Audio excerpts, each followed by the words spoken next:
ദൈവത്തിന് സ്തുതി. പരിശുദ്ധ അമ്മയോടൊപ്പം എന്ന ശനിയാഴ്ച വിചിന്തന പരമ്പരയിലെ 32-ാം ഭാഗത്തിലേക്ക് നാം കടക്കുകയാണ്. ഇന്നത്തെ നമ്മുടെ ചിന്താവിഷയം ഏതാനും ദിവസങ്ങൾക്കുള്ളിൽ തന്നെ നാം ആഘോഷിക്കാൻ പോകുന്ന മംഗളവാർത്ത തിരുനാളിനെ കുറിച്ചാണ്. Feast of the annunciation. രക്ഷാകര ചരിത്രത്തിലെ സാൽവേഷൻ ഹിസ്റ്ററി അതിസുപ്രധാനമായ ഒരു സംഭവത്തെ അനുസ്മരിക്കുന്ന തിരുനാളാണ് മാർച്ച് 25-ന് ആഘോഷിക്കുന്ന മംഗളവാർത്ത തിരുനാൾ. ക്രൈസ്തവർ ആകമാനം ഓർത്തഡോക്സ് സഭ, കത്തോലിക്ക സഭ, ആംഗ്ലിക്കൻ സഭ, ലൂതറൻ സഭ എന്നു തുടങ്ങി എല്ലാ ക്രൈസ്തവ സഭകളും ഈ തിരുനാൾ ഭക്തി ആദരപൂർവ്വം ആഘോഷിച്ചു വരുന്നു. ക്രിസ്മസ് ദിനത്തിനും കൃത്യം 9 മാസങ്ങൾക്ക് മുൻപ് ആചരിക്കുന്ന ഈ തിരുനാളിന് മനുഷ്യാവതാര തിരുനാൾ, ഫീസ്റ്റ് ഓഫ് ദി ഇൻകാർണേഷൻ എന്നും ചെറു ക്രിസ്മസ്, ലിറ്റിൽ ക്രിസ്മസ് എന്നും ചില സ്ഥലങ്ങളിലും ചില സഭാ സമൂഹങ്ങളിലും അറിയപ്പെടുന്നു. ഈ തിരുനാളിന് ആസ്പദമായ സംഭവം വിശുദ്ധ ലൂക്ക തൻ്റെ സുവിശേഷത്തിൽ വിവരിക്കുന്നത് നമുക്കൊന്ന് ശ്രവിക്കാം. 6-ാം മാസം ഗബ്രിയേൽ ദൂതൻ ഗലീലയിൽ നസ്രത്ത് എന്ന പട്ടണത്തിൽ ദാവീദിൻ്റെ വംശത്തിൽപ്പെട്ട ജോസഫ് എന്നു പേരായ പുരുഷനുമായി വിവാഹ നിശ്ചയം ചെയ്തിരുന്ന കന്യകയുടെ അടുക്കലേക്ക് ദൈവത്താൽ അയക്കപ്പെട്ടു. അവളുടെ പേര് മറിയം എന്നായിരുന്നു. ദൂതൻ അവളുടെ അടുത്ത് വന്ന് പറഞ്ഞു, ദൈവകൃപ നിറഞ്ഞവളെ സ്വസ്തി, കർത്താവ് നിന്നോടുകൂടെ. ഈ വചനം കേട്ട് അവൾ വളരെ അസ്വസ്ഥയായി. എന്താണ് ഈ അഭിവാദനത്തിൻ്റെ അർത്ഥമെന്ന് അവൾ ചിന്തിച്ചു. ദൂതൻ അവളോട് പറഞ്ഞു, മറിയമേ, നീ ഭയപ്പെടേണ്ട. ദൈവസന്നിധിയിൽ നീ കൃപ കണ്ടെത്തിയിരിക്കുന്നു. നീ ഗർഭം ധരിച്ചൊരു പുത്രനെ പ്രസവിക്കും. നീ അവന് യേശു എന്ന് പേരിടണം. അപ്പോൾ മറിയം ദൂതനോട് പറഞ്ഞു, ഇതെങ്ങനെ സംഭവിക്കും? ഞാൻ പുരുഷനെ അറിയുന്നില്ലല്ലോ. ദൂതൻ മറുപടി പറഞ്ഞു, പരിശുദ്ധാത്മാവ് നിന്റെ മേൽ എഴുന്നള്ളും, അത്യുന്നതൻ്റെ ശക്തി നിന്റെ മേൽ ആവസിക്കും. ആകയാൽ ജനിക്കാൻ പോകുന്ന ശിശു പരിശുദ്ധൻ, ദൈവപുത്രൻ എന്ന് വിളിക്കപ്പെടും. മറിയം പറഞ്ഞു, ഇതാ കർത്താവിൻ്റെ ദാസി, നിന്റെ വാക്ക് എന്നിൽ നിറവേറട്ടെ. അപ്പോൾ ദൂതൻ അവളുടെ മുമ്പിൽ നിന്നും മറഞ്ഞു. വിശുദ്ധ ലൂക്കായുടെ സുവിശേഷം 1-ാം അധ്യായം 26 മുതൽ 38 വരെയുള്ള തിരുവചനങ്ങളാണ് നാം ഇപ്പോൾ ശ്രവിച്ചത്. മനുഷ്യ സൃഷ്ടിയുടെ ആരംഭത്തിൽ ആദിമാതാപിതാക്കൾ ഏറ്റുവാങ്ങിയ ശിക്ഷയും അവരിലൂടെ മനുഷ്യകുലത്തിനാകമാനം വന്നു ഭവിച്ച അനർത്ഥവും പരിഹരിക്കാൻ കാലത്തിൻ്റെ തികവിൽ താൻ ഒരു രക്ഷകനെ അയക്കുമെന്ന ദൈവത്തിൻ്റെ വാഗ്ദാന പൂർത്തീകരണമാണ് വിശുദ്ധ ലൂക്ക രേഖപ്പെടുത്തിയ ഈ സംഭവം. ഇതാ കർത്താവിൻ്റെ ദാസി, നിന്റെ വാക്ക് എന്നിൽ നിറവേറട്ടെ എന്ന് മറിയം പറഞ്ഞ ആ നിമിഷം വചനം മാംസമായി തീർന്നു. വെർബും കാരോ ഫാക്തും എസ്ത്.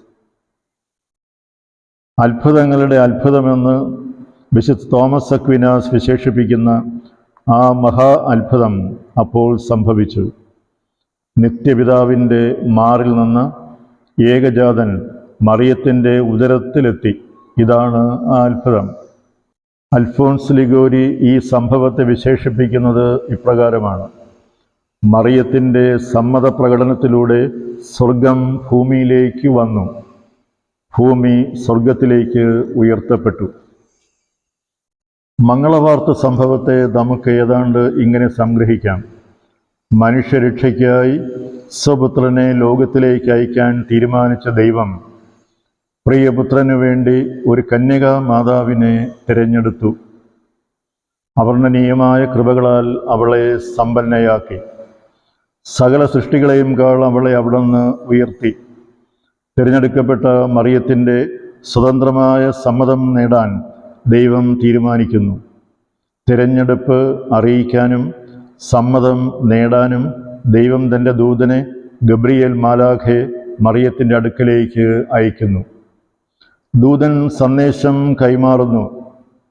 മറിയം തൻ്റെ വിനീതാവസ്ഥ ഓർമ്മിക്കുന്നു. തൻ്റെ നിസ്സഹായ അവസ്ഥ വെളിപ്പെടുത്തുന്നു. ദൂതൻ്റെ ആശ്വാസവാക്കുകൾ മറിയം ശ്രവിക്കുന്നു. സർവശക്തനിൽ ആശ്രയിച്ചുകൊണ്ട് മറിയം സമ്മതം നൽകുന്നു. പരിശുദ്ധാത്മാവ് ഉടൻ മറിയത്തിൽ ആവസിക്കുന്നു. മറിയം ദൈവമാതാവായി തീരുന്നു. മംഗളവാർത്തയെക്കുറിച്ച് രണ്ടാം വത്തിക്കാൻ സൂനദോസിലെ പിതാക്കന്മാർ നൽകിയിരിക്കുന്ന അതിമനോഹരവും അതിശ്രേഷ്ഠവുമായ വ്യാഖ്യാനം നമുക്കൊന്ന് ശ്രവിക്കാം.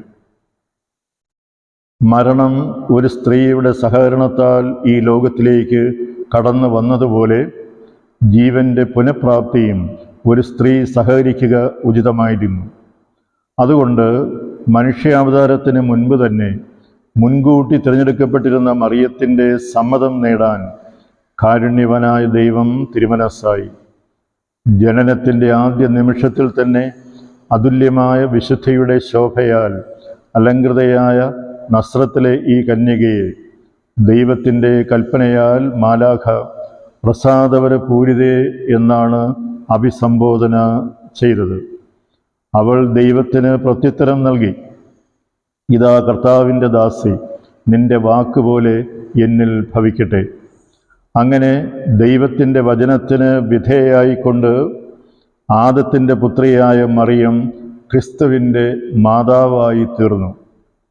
സഭ സംബന്ധിക്കുന്ന സുപ്രധാന ഡിക്രി ലൂമൻ ജെൻസിയം, പാരഗ്രാഫ് 56. എത്ര മനോഹരമാണ് നമ്മുടെ പിതാക്കന്മാർ നൽകിയിരിക്കുന്ന ഈ വ്യാഖ്യാനവും വിശദീകരണവും. മംഗളവാർത്ത തിരുനാളിൻ്റെ feast of the annunciation Bible അധിഷ്ഠിതമായ വിവരണവും ദൈവശാസ്ത്രപരമായ വ്യാഖ്യാനവും രക്ഷാകര ചരിത്രത്തിൽ അതിനുള്ള അതിശ്രേഷ്ഠമായ സ്ഥാനവും നാം കണ്ടുകഴിഞ്ഞു. പക്ഷേ ഈ അനുപമ അനുസ്മരണം നമുക്ക് നൽകുന്ന സന്ദേശം എന്താണ്? പരിശുദ്ധ മറിയം കേന്ദ്രബിന്ദുവായ ഈ മഹാ അത്ഭുതം പരിശുദ്ധ അമ്മയോടൊപ്പം ചരിക്കുന്ന നമുക്ക് എങ്ങനെ ഈ അനുസ്മരണം കൂടുതൽ അനുഗ്രഹപ്രദമായി തീരും? പരിശുദ്ധ അമ്മയോടൊപ്പം എന്ന ഈ ശനിയാഴ്ച വിചിന്തന പരമ്പര അവസാന ഘട്ടത്തിൽ എത്തി നിൽക്കുന്ന ഈ അവസരത്തിൽ പ്രസ്തുത ചോദ്യത്തിന് പ്രസക്തിയേറുന്നു. ദൈവം മറിയത്തെ ഒരു ദൗത്യത്തിനായി തിരഞ്ഞെടുക്കുന്നു. ആ തിരഞ്ഞെടുപ്പ് മറിയത്തെ ദൂതൻ മുഖേന അറിയിക്കുന്നു. ദൗത്യം ഏറ്റെടുക്കാൻ സമ്മതമാണോ എന്നാരായുന്നു. ആദ്യം അസ്വസ്ഥയായെങ്കിലും ദൈവശക്തിയിലും ദൈവകൃപയിലും ആശ്രയിച്ചുകൊണ്ട് മറിയം തൻ്റെ സമ്മതം അറിയിക്കുന്നു. തൽക്ഷണം മറിയം പരിശുദ്ധാത്മാവിനാൽ ആവസിക്കപ്പെടുന്നു. മറിയം ദൈവമാതാവായി തീരുന്നു. ലോക ചരിത്രത്തിലെ അത്യപൂർവമായ ഒരു സംഭവമാണ്. സർവശക്തനായ ദൈവം തൻ്റെ തന്നെ സൃഷ്ടിയായ ഒരു വ്യക്തിയുടെ സമ്മതം നേടുന്നു. ആ സമ്മതത്തിനായി കാത്തിരിക്കുന്നു. ആ സമ്മതം ലോക ചരിത്രത്തെ മാറ്റിമറിക്കുന്നു. മഹാ അത്ഭുതമല്ലാതെ മറ്റെന്താണ് പറയേണ്ടത്? നമ്മുടെ ഓരോരുത്തരുടെയും ജീവിതത്തിലും മംഗളവാർത്ത സന്ദർഭങ്ങൾ ഉണ്ടാകാറുണ്ട്. അവ പരിശുദ്ധ അമ്മയുടെ ജീവിതത്തിൽ സംഭവിച്ചതുപോലുള്ള അനിതര സാധാരണമായതോ മനുഷ്യകുലത്തിൻ്റെ തന്നെ ഭാഗധേയം നിർണയിക്കുന്നതോ ആകണമെന്നില്ല. അല്ല, പക്ഷേ അവ നമ്മുടെ ഓരോരുത്തരുടെയും ജീവിതത്തിൽ നിർണായക സ്വാധീനം ചെലുത്തുന്നവയാകാം.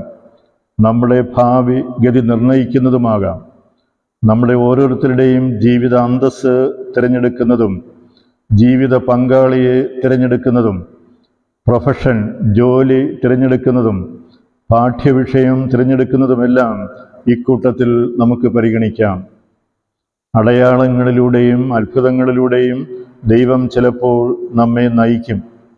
നമ്മെ സംബന്ധിച്ച ദൈവത്തിൻ്റെ പദ്ധതി നമ്മെ അറിയിക്കും. ഉൾപ്രേരണകളിലൂടെയും ഉൾവിളികളിലൂടെയും ചിലപ്പോൾ ദൈവം നമ്മെ നയിക്കും, നമ്മെ അറിയിക്കും, നമ്മോട് സംസാരിക്കും. ഗുരുക്കന്മാരിലൂടെയും മാതാപിതാക്കന്മാരിലൂടെയും മുതിർന്നവരിലൂടെയും സ്നേഹിതന്മാരിലൂടെയും ദൈവം തൻ്റെ തിരുമനസ് നമുക്ക് വെളിപ്പെടുത്തും.